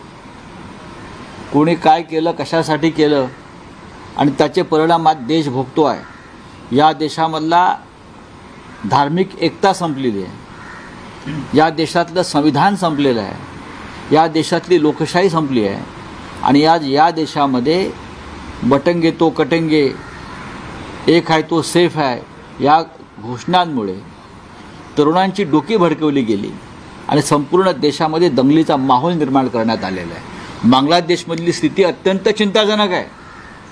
वर्षानुवर्ष तिकडे हिंदू राहतात, लाखोच्या संख्येनं राहतात हिंदू बांगलादेशमध्ये आणि तुम्ही तिथे त्यांना असुरक्षित करण्यामागे नरेंद्र मोदींचं परराष्ट्र धोरण कारणीभूत आहे. राऊत साहेब, महाराष्ट्रात मुख्यमंत्री पदाच्या शपथविधीचा एकूण कार्यक्रम होतो आहे. 5 तारखेला शपथविधी होते, त्यासाठी तयारी सुरू झाली आहे. पण अजूनही गृहमंत्रीपद आणि अन्य मंत्री मला कळत नाही. भारतीय जनता पक्ष जगातला पहिला क्रमांकाचा पक्ष, नरेंद्र मोदींसारखा मजबूत नेता, अमित शहांसारखा मजबूत नेता महाराष्ट्रात, देवेंद्र फडणवीस वगैरे वगैरे वगैरे, एका गृहमंत्री पदावरून या महाराष्ट्र राज्याचं सरकार अधांतरी लटकून पडलेलं आहे. हे कसले मजबूत लोक आहेत? मग कोण आहेत समोर तुमच्या? तुमचं स्वतःचं बहुमत आहे, तुमच्याकडे बहुमताचा आकडा स्वतःच आहे. तुमच्याबरोबर अजित पवार आहेत 40 लोक घेऊन. शिंदे गटाचे लोक आहेत नाहीत मला माहीत नाहीत, भविष्यात काय करतील. पण बहुमत असतानाही 15 दिवस तुम्ही शपथ घेत नाही, राज्याला सरकार देत नाही, राजभवनामध्ये सत्ता स्थापनेचा दावा तुम्ही करायला तयार नाही अद्याप. तुमचे जे समर्थक आमदार आहेत त्यांची नावं तुम्ही द्यायला तयार नाही. राज्यपालाकडून तुम्ही सरकार स्थापनेचं निमंत्रण घेतलेलं नाही आणि तुम्ही मांडव घातला. काय प्रकार आहे? राजभवन तुम्ही चालवताय का? आणि हे एका गृहमंत्री पदावरून थांबलेलं नाही आहे, तुम्ही लक्षात घ्या.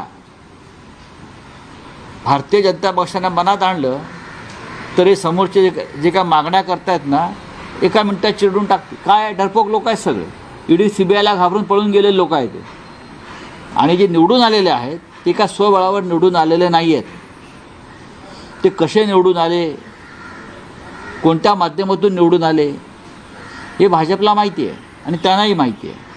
त्यांना जनमताचा पाठिंबा अजिबात नाही आहे, लक्षात घ्या. परत मी तुम्हाला सांगतो आहे. पण एका गृहमंत्री पदावरून हे सरकार लटकलेलं नाही. यामागे काही वेगळी कारणं आहेत का? आमच्याकडली माहिती आम्ही देऊ ना, पण फक्त एक गृहमंत्री पद हा वादाचा विषय सरकार स्थापनेमधला असू शकत नाही. अनेक राज्यामध्ये भारतीय जनता पक्षानं सरकार बनवलेली आहेत, आपल्या मित्रांबरोबर बनवले आहेत, स्वतंत्रपणे बनवले आहेत. प्रस्थापित मुख्यमंत्र्यांना डावलून नवीन लोक आणलेले आहेत.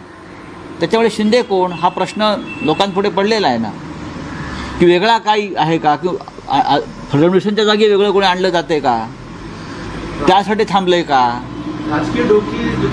तर या सगळ्या गोष्टीचा उलगडा उद्यापर्यंत व्हायला पाहिजे, नाहीतर आम्ही जे पुस्तक आमचं बंद आहे ते उघडू. नाही, पण राऊत साहेब, तुम्हाला काय वाटतं की शिंदे शिवसेनेला गृहमंत्रीपद का हवं? शिंदे सेनेला गृहमंत्रीपद यासाठी हवं आहे की त्यांना पोलिसांचे सलाम हवेत.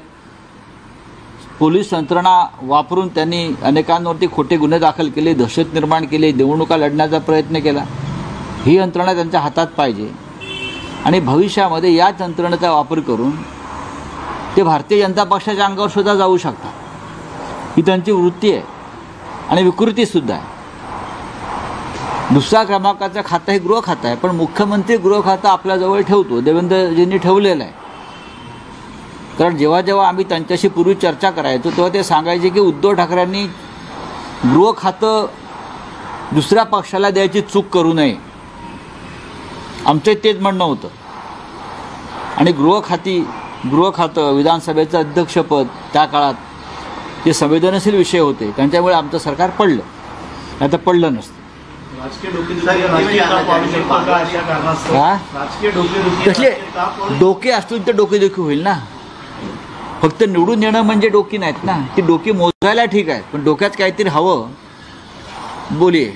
रावसाहेब एक आणखी एक विधान आहे. काल रावसाहेब दानवे असं म्हणाले होते की जर उद्धव ठाकरे आमच्यासोबत असते तर आम्हाला आणखी जागा मिळाल्या. बघा, रावसाहेब दानवे किंवा भारतीय जनता पक्ष कधी कोणत्या विषयावरती उड्या मारतील ते सांगता येत नाही. तुमच्याबरोबर होतो तेव्हा आम्ही तुम्हाला नकोसे झालो, तेव्हा तुम्ही जाऊन अमित शहाना सांगितलं नाहीत ना की जो शब्द दिलाय तो पाळा, उद्धव ठाकरे आणि शिवसेना आपल्याला गरजेची आहे. तेव्हा तुमची तोंड का शिवली होती का? आता तुम्ही जे आम्हाला द्यायला जो शब्द होता तसंच तसं तुम्ही एकनाथ शिंदेला दिलं, आताही द्यायचा प्रयत्न करताय. पण तुम्हाला बाळासाहेब ठाकरे नको होते, तुम्हाला बाळासाहेब ठाकरेंचं नाव नको होतं, तुम्हाला खरे ठाकरे नको होते, तुम्हाला मातोश्री नको होती. तुम्हाला महाराष्ट्राच्या राजकारणातून बाळासाहेब ठाकरे, हिंदुहृदय सम्राट उद्धव ठाकरे आणि त्यांची खरी शिवसेना यांना जमीनदोस्त करण्याचं तुमचं स्वप्न होतं. आता तुम्हाला हळूहळू कळेल खरं काय आणि खोटं काय. पण रावसाहेब ज्या पद्धतीने एकनाथ शिंदे यांनी आता मुख्यमंत्री पदाबाबत जी लवचिकता दाखवली तशी जर 2019 साली उद्धव ठाकरेंनी दाखवली, तुमच्याकडे चुकीची माहिती आहे, तुम्ही राजकीय अभ्यासात कमी पडताय. एकनाथ शिंदेला मुख्यमंत्रीपद दिलं होतं, हे आताचं म्हणत नाही. 2.5 वर्षाचं मुख्यमंत्रीपद एकनाथ शिंदे यांनी भोगलेलं आहे. तेव्हा जर ते मूळ शिवसेनेला दिलं असतं तर ही वेळ आली नसती. बरं का, तुम्ही आताचं बोलू नका, तुम्ही 3 वर्षापूर्वीचं बोला. आता एक निवडणूक होऊन गेलेली आहे आणि एकनाथ शिंदे यांना म्हणजे डुप्लिकेट शिवसेनेला जो भारतीय जनता पक्ष मुख्यमंत्रीपद देऊ शकतो ते उद्धव ठाकरे यांच्या नेतृत्वाखालील शिवसेनेला द्यायला तयार नव्हतं, कारण त्यांना मूळ शिवसेना नष्ट करून या राज्यामध्ये डुप्लिकेट शिवसेना उभी करायची होती. म्हणतात की 20 आमदारांपैकी 10 आमदार आमच्या संपर्कात आहेत, असं कोण म्हणताय? गुलाबराव पाटील म्हणतात आता त्यांचे संपर्क वाढले आहेत. गुलाबराव पाटलाने म्हणतो मी गुलाबराव पाटलांना की तुम्ही थोडे दिवस थांबा, तुमचा पक्ष शिल्लक राहतोय का आणि भाजपा शिल्लक ठेवतोय का हे तुम्हाला कळेल. आता आमच्याकडे जे राहिलेले आहेत हे कडवट निष्ठावंत आहेत. तुमच्यासारखा जो गाळ होता, पालापाचोळा होता बेईमानांचा, तो उडून गेला. फुंकर मारली ईडी CBIने आणि त्या फुंकऱ्याबरोबर तुमच्यासारखे लोक उडून गेले. आता जो उरलेला आहे तो भक्कम असा निष्ठावंतांचा आमचा मेळा आहे. बोला, आप बोलिए. बांग्लादेश में जिस तरीके से हिंदुओं पर अत्याचार हो रही है उस पर एक्शन ना लेते हुए दूसरे मुद्दों पर जो है एक्शन लिया जा रहा है. इसी बीच मोहन भागवत ने एक बयान दिया है कि पॉपुलेशन, मोहन भागवत जी को देश के पॉपुलेशन के बारे में बहुत चिंता हो रही है. आज हमारी देश की पॉपुलेशन लगभग 150 करोड़ हो गई. और कितनी पॉपुलेशन बढ़ाना चाहते हैं सर संघ चालक, और कितनी पॉपुलेशन बढ़ाना चाहते हैं आप बताइए. सबसे पहले ये जो सलाह है आपके बीजेपी के लोगों को दीजिए. एक जगह पर आपकी सरकार कॉमन सिविल कोड लाना चाहती है, कुटुंब कल्याण कुटुंब नियोजन की योजना चलाती है, मुसलमानों के बारे में 2 या 3 या जो बात करते हैं ना ये उस बारे में बात करते हैं. और बीजेपी की जो पेरेंट बॉडी है, RSS कहते हैं कि बच्चे बढ़ाओ, ये दोगली नीति है. कौन खतरे में है? हमारा देश खतरे में नहीं है, आप खतरे में, आप सब लोग खतरे में है. 150 करोड़ पॉपुलेशन होने के बावजूद आप लोग बोलते हैं कि पॉपुलेशन बढ़ा है. रोजगार है आपके पास, रहने को घर है आपके पास, आपकी सरकार दे रही है, नौकरी दे रही है, किसानों को दाम दे रही है, एजुकेशन फ्री है क्या, महिलाओं की सुरक्षा हो रही है क्या, उस बारे में सरसंघ चालक क्यों नहीं बात करते?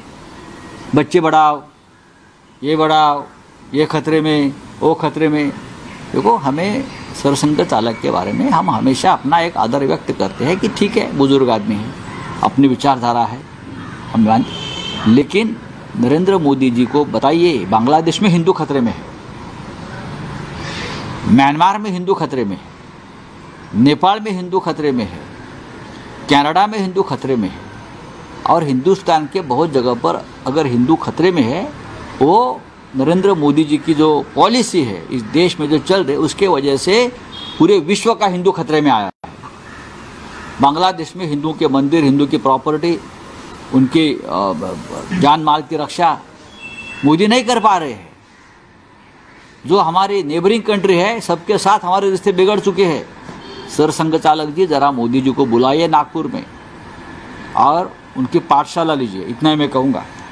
यूपी के किसानों का फिर एक बार दिल्ली में आंदोलन है। यूपी के किसान मांग कर रहे थे, 5 मांग थी उनकी, जिसमें सबसे प्रायोरिटी पे मांग ये थी कि बाकी राज्यों के जैसे उनको जो मुआवजा है वो 4 गुना बढ़ाकर देना चाहिए।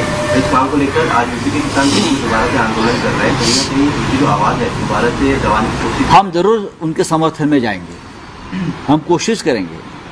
जो किसान दिल्ली में आ रहा है, देश की राजधानी में आ रहा है, अगर मोदी जी की सरकार किसानों के ऊपर बंदूकें रोकेगी, गोलियां चलाएंगी, लाठियां चलाएंगी, तो देश का किसान, देश की जनता इस बार चुप नहीं बैठी। मैं इतना ही कहूँगा, महाराष्ट्र का किसान भी चुप नहीं बैठे और देश का किसान उनके साथ खड़ा रहेगा। सरन्यायाधीश के ऊपर दुष्यंत दवे करके जो सीनियर लॉयर है, उन्होंने दोबारा से बयान दिया है कि जो चंद्रचूड़ है, दुष्यंत दवे जी ने जो बात कही है वो पूरी देश की बात कही है। दुष्यंत जी ने कहा है कि चीफ जस्टिस ऑफ इंडिया जो थे मिस्टर चंद्रचूड़, वो बीजेपी के आदमी थे। बीजेपी के आदमी की तरह उसने चेयर पर बैठकर काम किया है, ये दुष्यंत दवे जी का कहना है।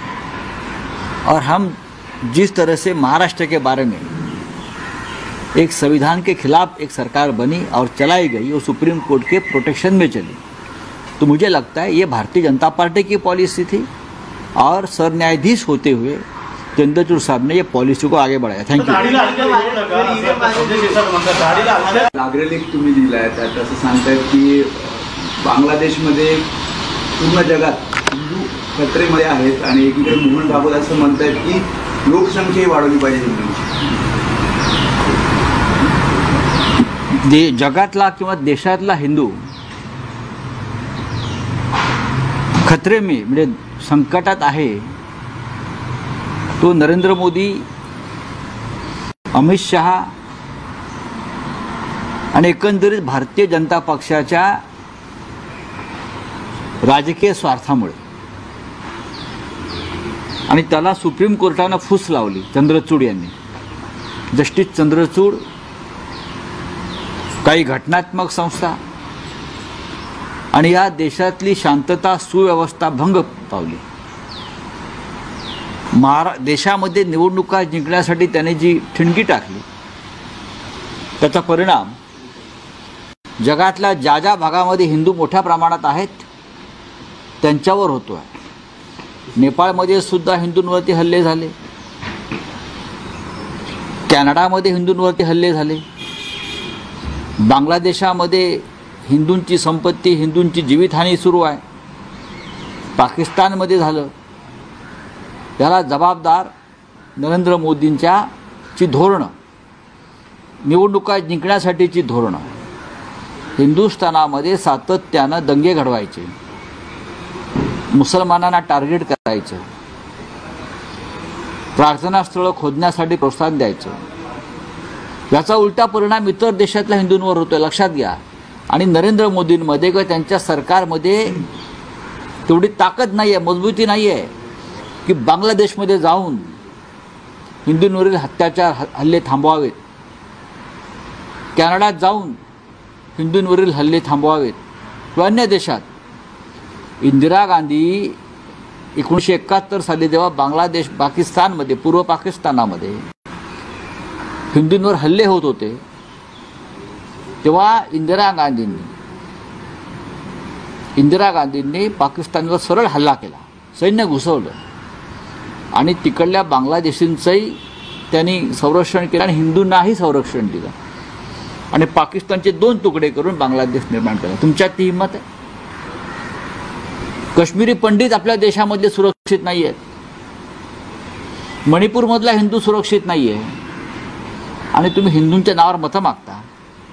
एक आहे तो सेफ आहे, जावं बांगलादेशामध्ये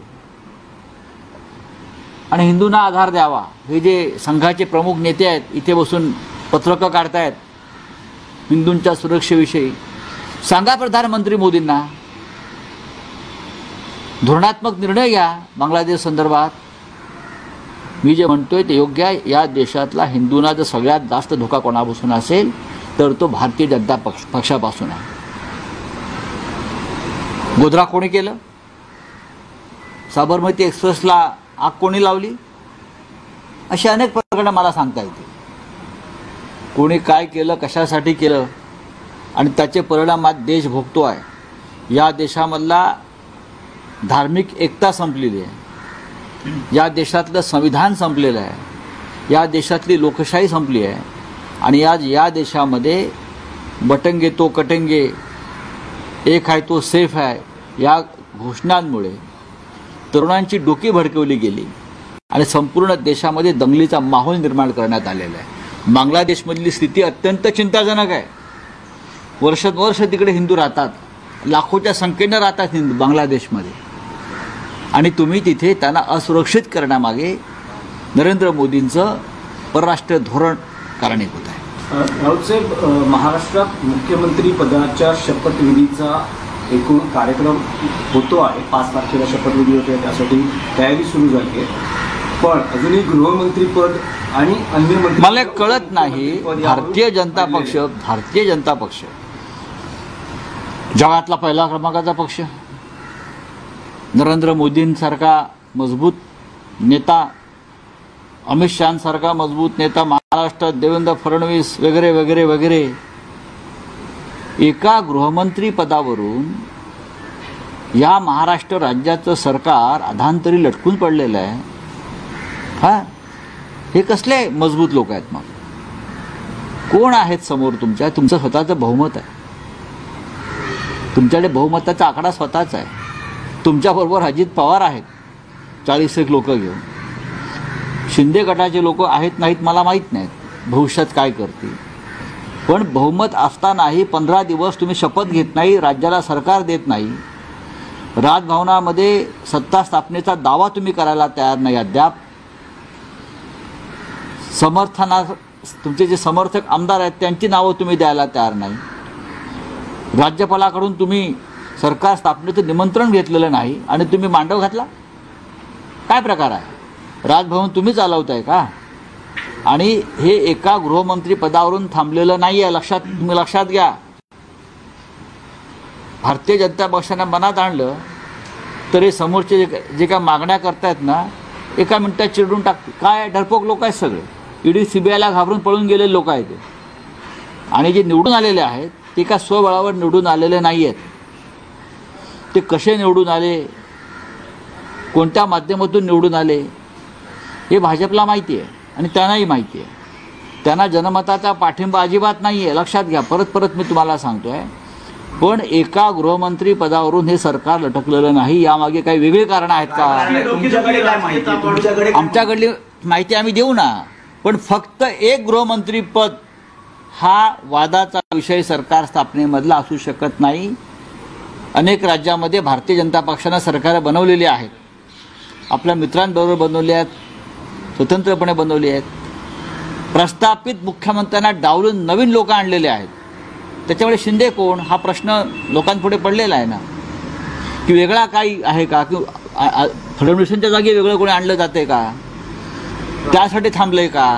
राजकीय डोकी तर या सगळ्या गोष्टीचा उलगडा उद्यापर्यंत व्हायला पाहिजे, नाहीतर आम्ही ते पुस्तक आमचं बंद आहे ते उघडू. नाही, पण राऊत साहेब, तुम्हाला काय वाटतं की शिंदे शिवसेनेला गृहमंत्रीपद का हवं? शिंदे सेनेला गृहमंत्रीपद यासाठी हवं आहे की त्यांना पोलिसांचे सलाम हवे आहेत, पोलीस यंत्रणा वापरून त्यांनी अनेकांवरती खोटे गुन्हे दाखल केले, दहशत निर्माण केली, निवडणुका लढण्याचा प्रयत्न केला.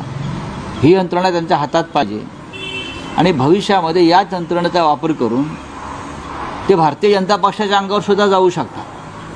ही त्यांची वृत्ती आहे आणि विकृतीसुद्धा आहे. दुसऱ्या क्रमांकाचं खातं हे गृह खातं आहे, पण मुख्यमंत्री गृह खातं आपल्याजवळ ठेवतो, देवेंद्रजींनी ठेवलेलं आहे. कारण जेव्हा जेव्हा आम्ही त्यांच्याशी पूर्वी चर्चा करायचो तेव्हा ते सांगायचे की उद्धव ठाकरेंनी गृह खातं दुसऱ्या पक्षाला द्यायची चूक करू नये, आमचं तेच म्हणणं होतं. आणि गृह खातं विधानसभेचं अध्यक्षपद त्या काळात ते संवेदनशील विषय होते, त्यांच्यामुळे आमचं सरकार पडलं, नाही तर पडलं नसतं. राजकीय डोकेदुखी तसे डोके असतील तर डोकेदुखी होईल ना. फक्त निवडून येणं म्हणजे डोकी नाहीत ना, ती डोकी मोजायला ठीक आहे, पण डोक्यात काहीतरी हवं. बोलले आणखी एक विधान आहे. काल रावसाहेब दानवे असं म्हणाले होते की जर उद्धव ठाकरे आमच्यासोबत असते तर आम्हाला आणखी जागा मिळाल्या. बघा, रावसाहेब दानवे किंवा भारतीय जनता पक्ष कधी कोणत्या विषयावरती उड्या मारतील ते सांगता येत नाही.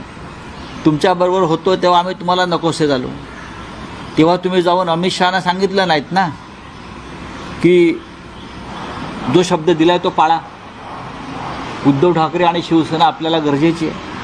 तेव्हा तुमची तोंड का शिवली होती का? आता तुम्ही जे आम्हाला द्यायला जो शब्द होता तसंच तसं तुम्ही एकनाथ शिंदेला दिलं, आताही द्यायचा प्रयत्न करताय.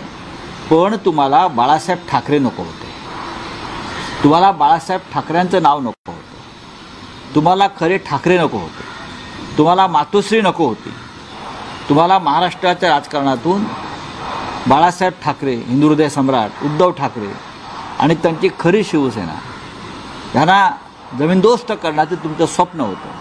आता तुम्हाला हळूहळू कळेल खरं काय आणि खोटं काय. पण रावसाहेब ज्या पद्धतीने एकनाथ शिंदे यांनी आता मुख्यमंत्री पदाबाबत जी लवचिकता दाखवली तशी जर 2019 साली उद्धव ठाकरेंनी दाखवली, तुमच्याकडे चुकीची माहिती आहे, तुम्ही राजकीय अभ्यासात कमी पडताय.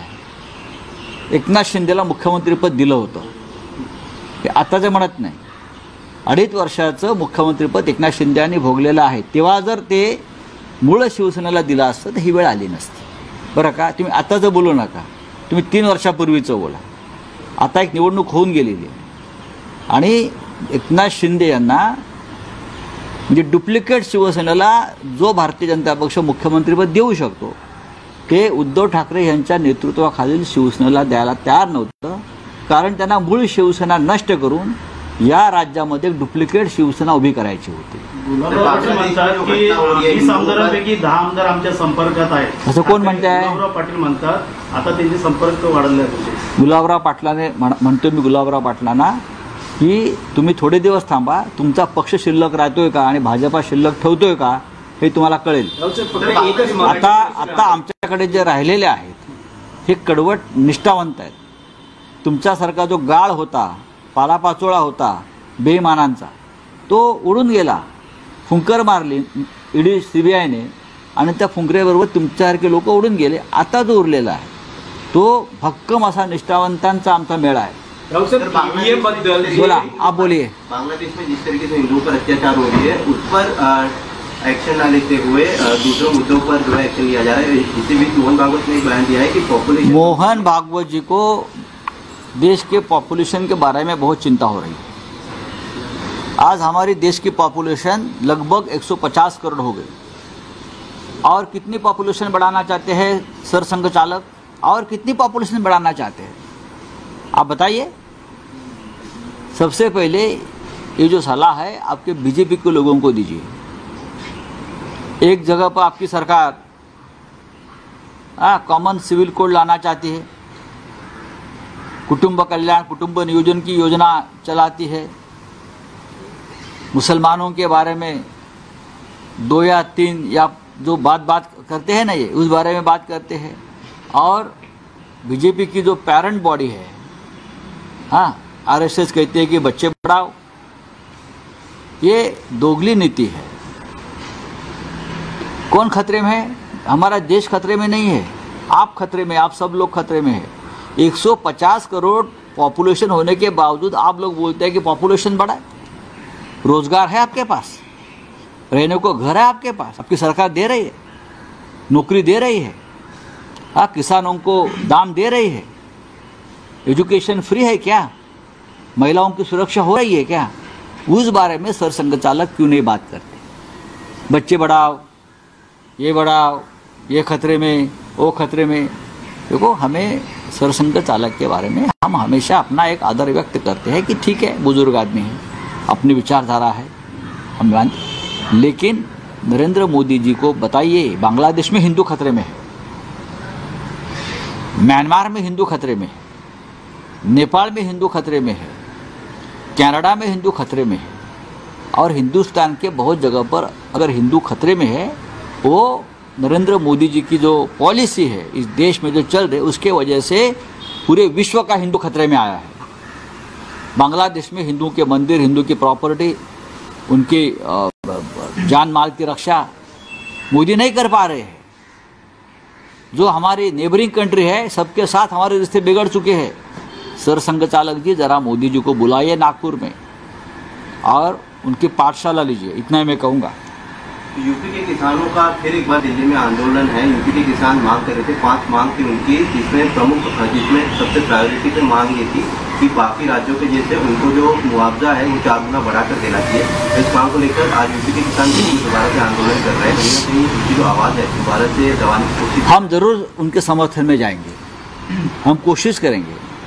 जो किसान दिल्ली में आ रहा है, देश की राजधानी में आ रहा है, अगर मोदी जी की सरकार किसानों के ऊपर बंदूकें रोकेगी, गोलियां चलाएंगी, लाठियां चलाएंगी, तो देश का किसान, देश की जनता इस बार चुप नहीं बैठी। मैं इतना ही कहूँगा, महाराष्ट्र का किसान भी चुप नहीं बैठे और देश का किसान उनके साथ खड़ा रहेगा। सर न्यायाधीश के ऊपर दुष्यंत दवे करके जो सीनियर लॉयर है, उन्होंने दोबारा से बयान दिया है कि जो चंद्रचूड़ है, दुष्यंत दवे जी ने जो बात कही है वो पूरी देश की बात कही। दुष्यंत जी ने कहा है कि चीफ जस्टिस ऑफ इंडिया जो थे मिस्टर चंद्रचूड़, वो बीजेपी के आदमी थे, बीजेपी के आदमी की तरह उसने चेयर पर बैठकर काम किया है, ये दुष्यंत दवे जी का कहना है। और हम जिस तरह से महाराष्ट्र के बारे में एक संविधान के खिलाफ एक सरकार बनी और चलाई गई, वो सुप्रीम कोर्ट के प्रोटेक्शन में चली, तो मुझे लगता है ये भारतीय जनता पार्टी की पॉलिसी थी और सर न्यायाधीश होते हुए चंद्रचूड़ साहब ने ये पॉलिसी को आगे बढ़ाया। Thank you. अग्रलेख तुम्ही दिलाय, त्यात असं सांगतायत की बांगलादेशमध्ये पूर्ण जगात हिंदू खतरेमध्ये आहेत आणि एकीकडे मोहन भागवत असं म्हणतायत की लोकसंख्या वाढवली पाहिजे हिंदूंची। जगातला किंवा देशातला हिंदू खतरे में, म्हणजे संकटात आहे, तो नरेंद्र मोदी, अमित शहा आणि एकंदरीत भारतीय जनता पक्षाच्या राजकीय स्वार्थामुळे, आणि त्याला सुप्रीम कोर्टानं फूस लावली चंद्रचूड यांनी। जस्टिस चंद्रचूड, काही घटनात्मक संस्था आणि या देशातली शांतता सुव्यवस्था भंग पावली। देशामध्ये निवडणुका जिंकण्यासाठी त्याने जी ठिणगी टाकली, त्याचा परिणाम जगातल्या ज्या ज्या भागामध्ये हिंदू मोठ्या प्रमाणात आहेत त्यांच्यावर होतो आहे।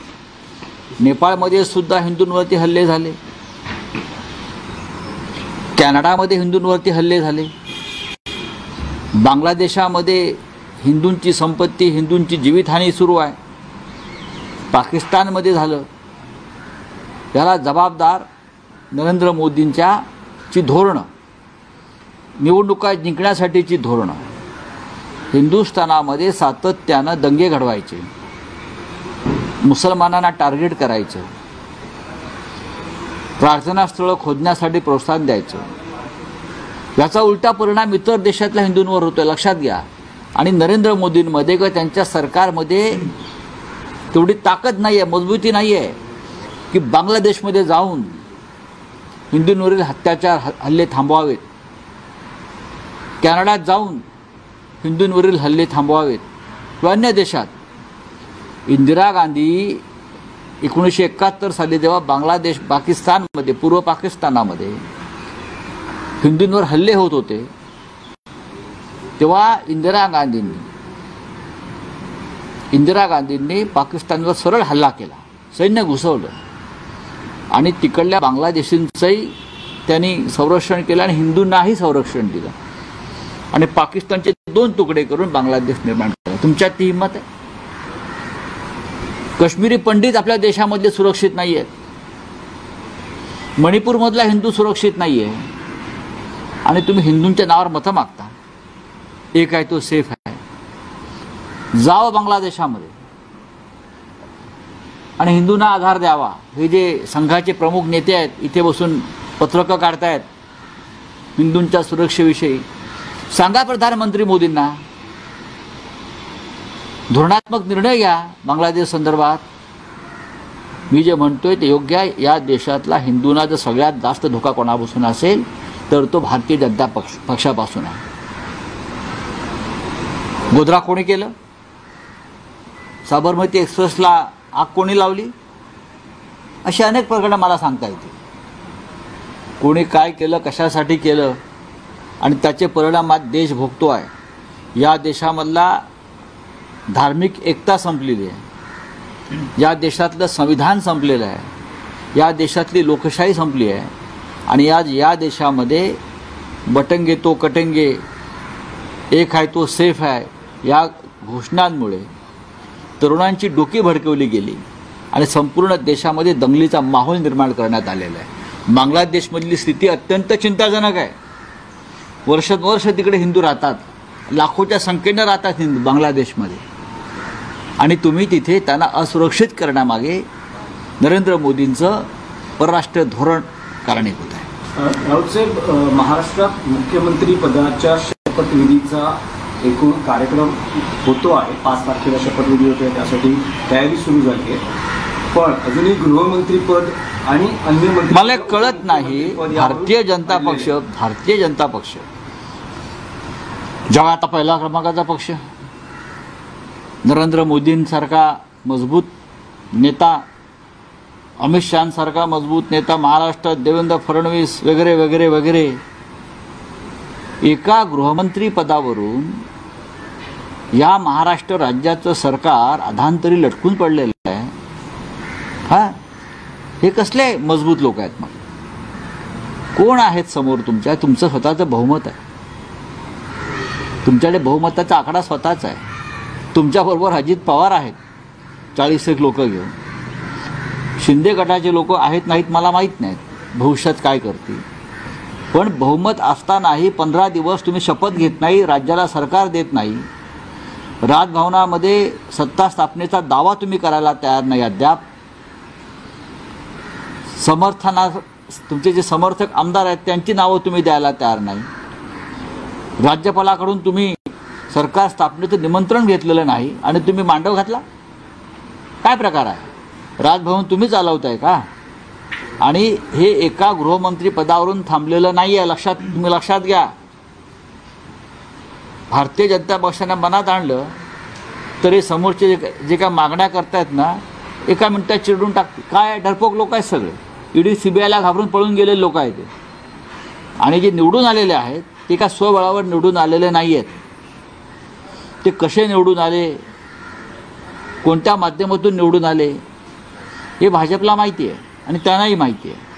त्यांना जनमताचा पाठिंबा अजिबात नाही आहे, लक्षात घ्या. परत मी तुम्हाला सांगतो आहे. पण एका गृहमंत्री पदावरून हे सरकार लटकलेलं नाही. यामागे काही वेगळी कारणं आहेत का? आमच्याकडली माहिती आम्ही देऊ ना, पण फक्त एक गृहमंत्री पद हा वादाचा विषय सरकार स्थापनेमधला असू शकत नाही.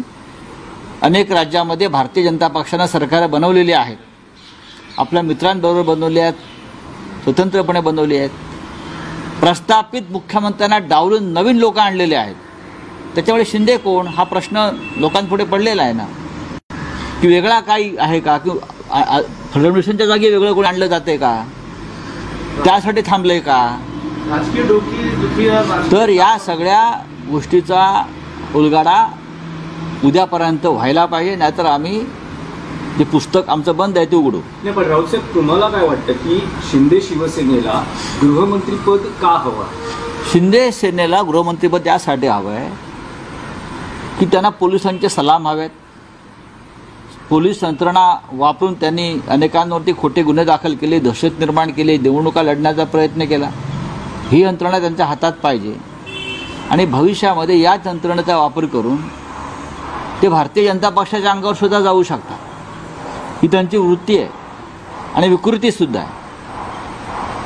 दुसऱ्या क्रमांकाचं खातं हे गृह खातं आहे, पण मुख्यमंत्री गृह खातं आपल्याजवळ ठेवतो, देवेंद्रजींनी ठेवलेलं आहे. कारण जेव्हा जेव्हा आम्ही त्यांच्याशी पूर्वी चर्चा करायचो तेव्हा ते सांगायचे की उद्धव ठाकरेंनी गृह खातं